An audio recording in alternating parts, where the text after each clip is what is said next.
What's up, guys, and welcome back to Gabe Miller Music.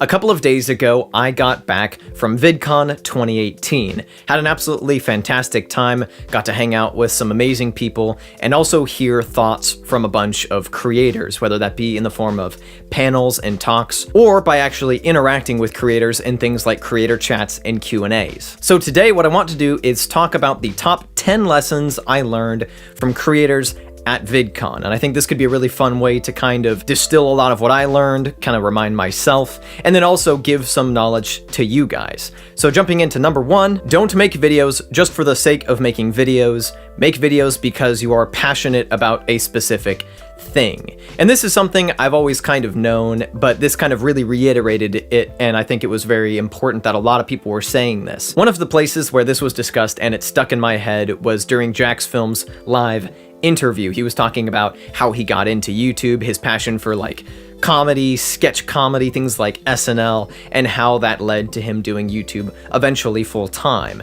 And he made sure to really hit this point home that if you're making videos just for the sake of making videos, maybe when you start out that's fine, but if you really want to find an audience and really find your specific voice, you really have to build it around something that you actually want to be doing. This was reiterated by other creators on other panels as well. So if you're someone who's starting a channel or even has been doing a channel for a while but is trying to kind of figure out what you're doing, make sure that you find a niche or an interest or a passion or even just a general idea, something that you're setting out to say that you can build your channel around, and you'll never run out of material to talk about, and your passion for the thing will show and attract viewers. And I did very intentionally include general idea in there because it doesn't have to just be some very specific niche. Like for me, obviously it's making electronic music, but it doesn't have to be that specific, and it can be a little more like philosophical. For instance, I was talking to my good buddy Chris Howard, who is a daily vlogger, and he was talking about the fact that on some level his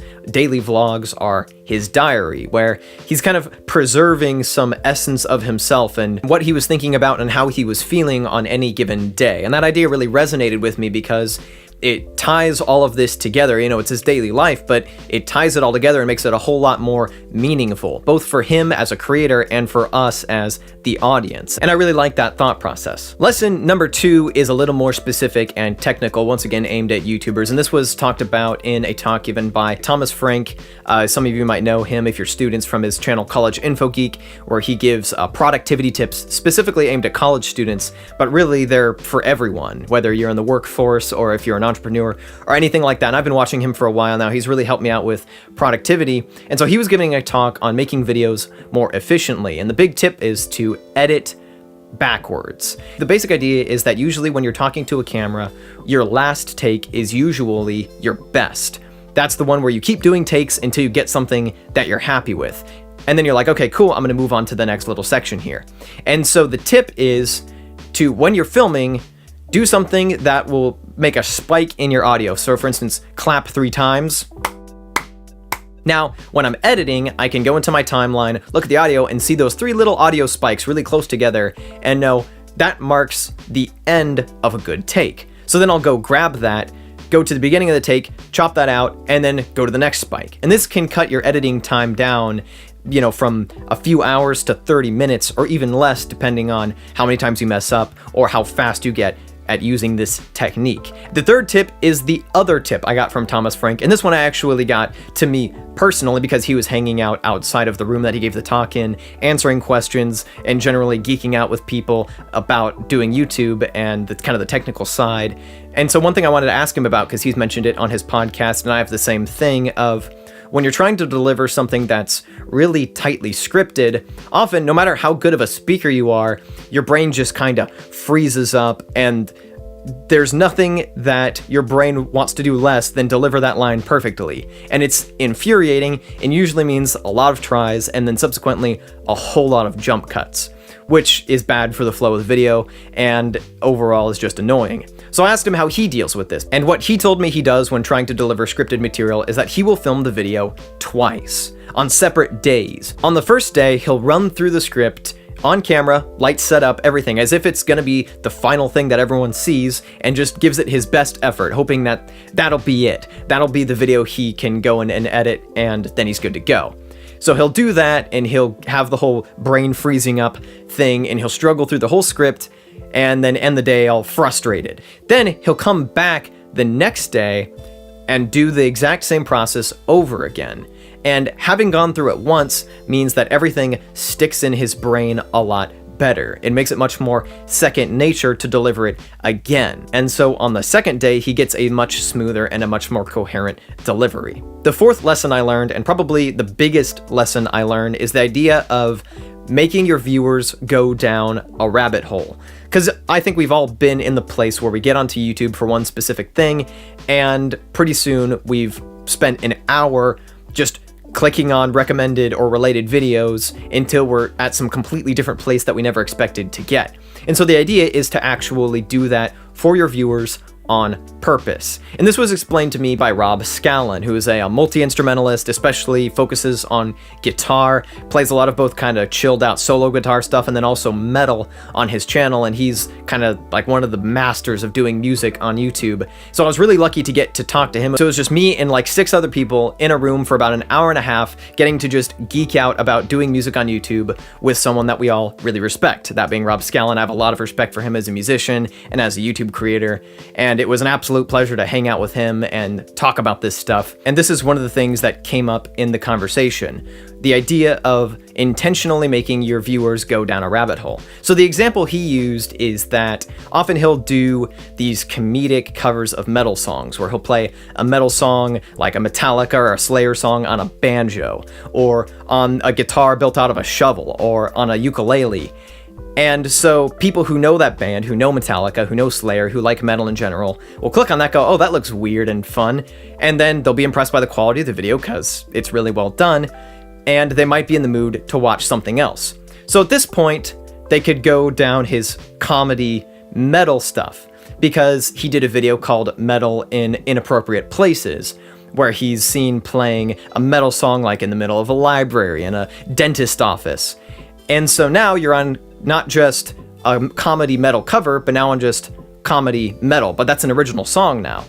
And then maybe you'll go to another thing where he plays a metal song on a 9-string, and it's like a sincere song. It's an actual legitimate serious song, but it does have the novelty aspect of the fact that he's playing it on a 9-string. And so it's got this ridiculously low tuning, these ridiculously beefy guitars, and it's just all a bit intentionally over the top.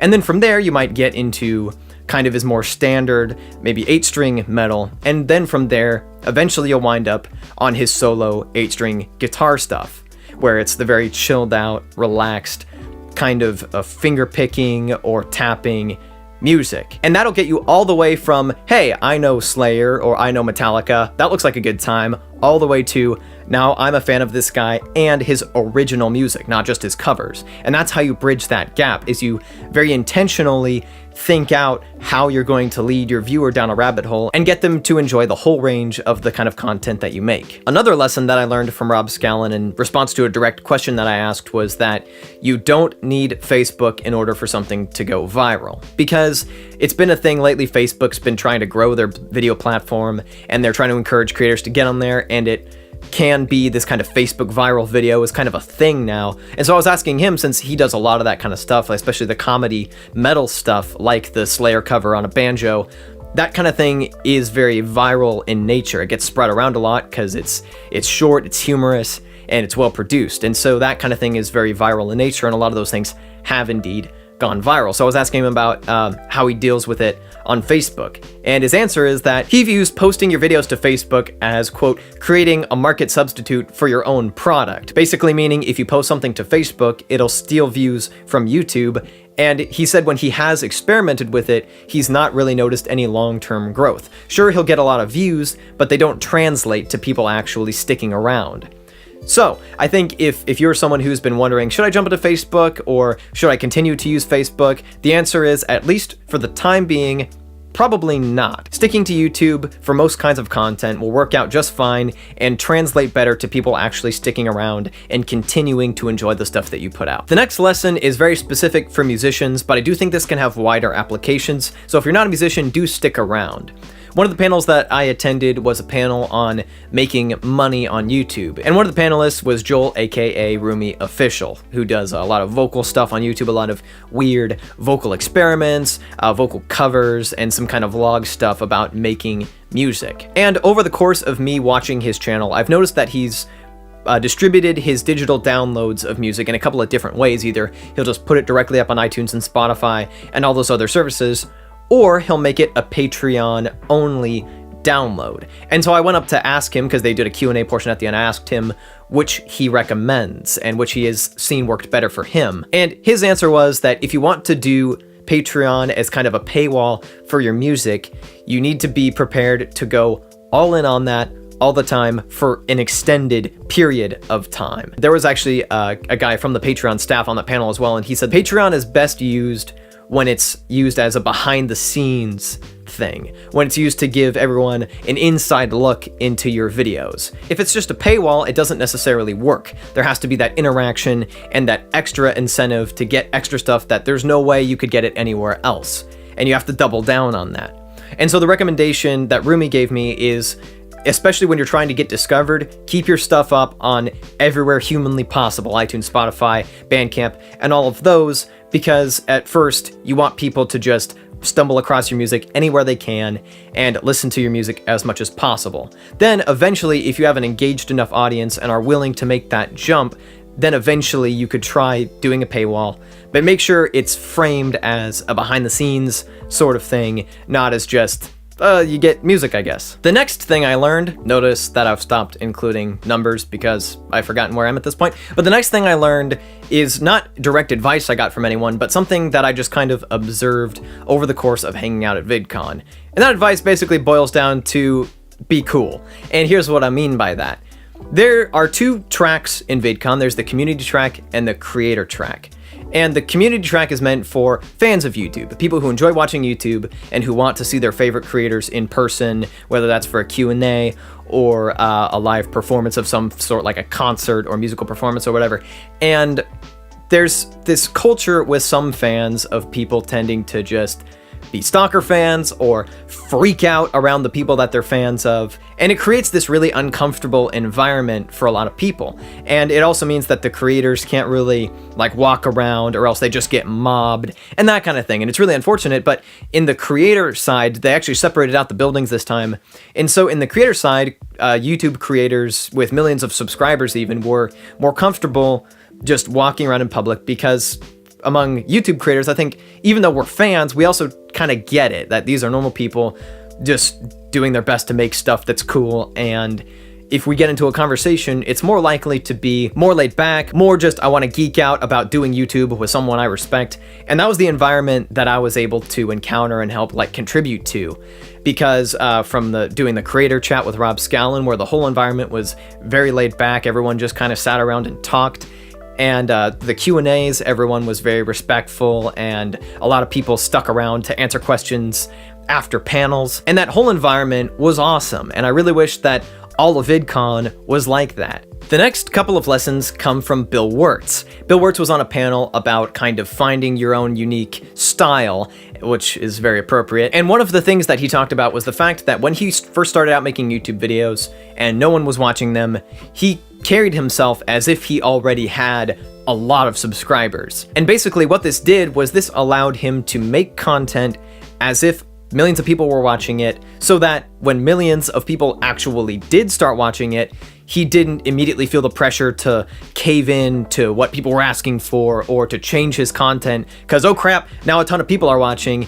He already knew what he wanted to do and how he wanted to do it, and so when his videos started really blowing up, he was able to carry on as if everything was normal, because in his mind it kind of was. He had been treating it as if he had 1 million subscribers for a long time, so once he actually did, he was able to carry on as if it was normal and not let that pressure affect his content or get inside his head. The other lesson that I learned from the panel that Bill Wurtz was on was to avoid being pigeonholed.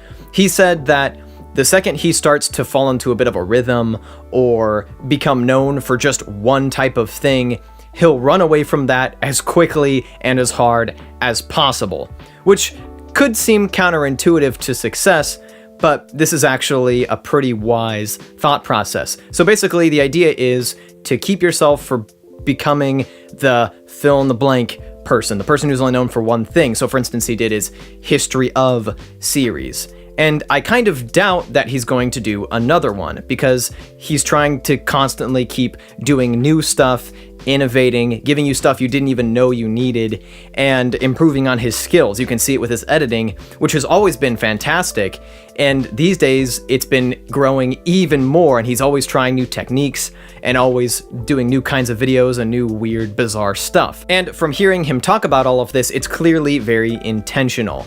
He's very intentionally trying to constantly keep things fresh and exciting, both for himself and for his viewers. And finally, the 10th lesson I learned at VidCon 2018 is to go the extra mile and put in the extra work, even if you don't have to, and the thing you're making will be more memorable. And I started thinking about this during one of the concerts, and this was when the Gregory Brothers were performing, also known as Schmo Yoho. That's their main YouTube channel. And for those of you unfamiliar with them, they do, their big shtick is to do comedy music, specifically remixes of things like the news and viral videos. So they'll take the speech out of that and they'll auto-tune it, and they'll put it in like song form and layer in vocals and put a bunch of production around it, and it's a lot of fun. A lot of it's very meme based, a lot of comedy. And so really, you kind of don't know what you'd expect if they're playing live. I had seen them live last year, so I was already kind of thinking about this a little bit, but seeing them again live this year really kind of clarified this for me, because they're making comedy, they're making meme stuff, and they're dealing with kind of crappy source material of these vocals that they have to auto-tune. And yet, they walk on the stage with a full band. It's three brothers, all three of them sing and play instruments well, and then they also bring on a bassist, a drummer, and another guitarist. And they put on one of the better concerts I've attended, like, ever. They were high energy, they clearly were very well rehearsed, they had talented musicians, and it was a lot of fun. And it was one of the most memorable things at VidCon because of it. Because they went the extra mile, they put in the extra effort, they made their live performance extremely memorable and a lot of fun for everyone involved. And this is something where I really want to follow their example, and I think you guys should too, whether you're making entertainment or comedy or stuff like education. What's the extra step that you can go, maybe in terms of your production quality, in terms of the effort you put into something, maybe in terms of spending some extra time on some jokes, or anything like that that can make your content stand out and stick in the viewer's head, because they're like, wow, I can't believe they put so much work into that, but dang, it really paid off. And there you have it. 10 lessons from VidCon 2018. Thank you so much for watching. Be sure to subscribe. Mostly I do electronic music, but I wanted to try something a little different today because I thought this would be fun, both for myself and hopefully give some useful information to you guys. All right, that is it for today. Thank you so much for watching. I will be back with a new video on Saturday. So until then, I will see you guys next time. Peace.